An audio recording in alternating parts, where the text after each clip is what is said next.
ஆக நாம 1950கள் இருந்த நிலையை விட 2020 மிகவும் மோசமா இருக்கும் அப்படின்னு சொல்ல வர்றீங்களா? முன்னேற்றமே நிகழல அப்படின்னு சொல்ல வர்றீங்களா? 2014 இருந்து 2024 வரைக்கும் கடைசி 10 ஆண்டுகள்ல வளர்ச்சியே இல்லைன்னு சொல்றீங்களா? எந்த எந்த இடத்துல நாடு வளரல, நாட்டின் பொருளாதாரம் மேம்படல, அரசின் வருமானம் பெருகல அப்படின்னு சொல்ல வர போறீங்களா? என்ன சொல்ல வர்றீங்க?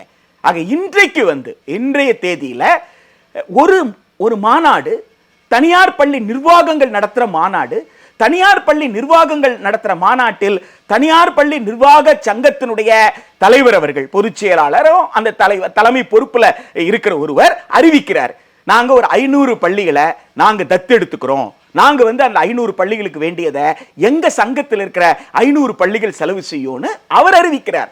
அரசாங்கம் சொல்லல, ஜிஓ போடல, ஒண்ணும் நடக்கல. அதை தொடர்ந்து அமைச்சர் பேசுறார், மாண்புமிகு பள்ளிக்கல்வி அமைச்சர் பேசுறார், என்ன செய்யறாரு? பாராட்டுகிறார்.